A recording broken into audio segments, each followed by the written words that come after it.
karting is exceptionally safe.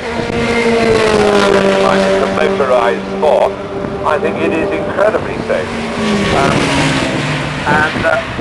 But I do think that hardly ideally suited to the big cars here are extraordinarily quick. So where do you race? We're all in the southeast of England, and we go to Buckmore Park and Bayford at Bourne.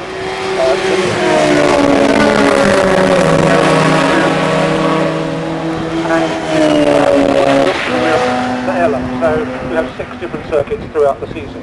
Those last 3 in Essex. The Ella, which is near Great Yarmouth, Wilton Mill, which is in Northampton, and Clay Pigeon, which is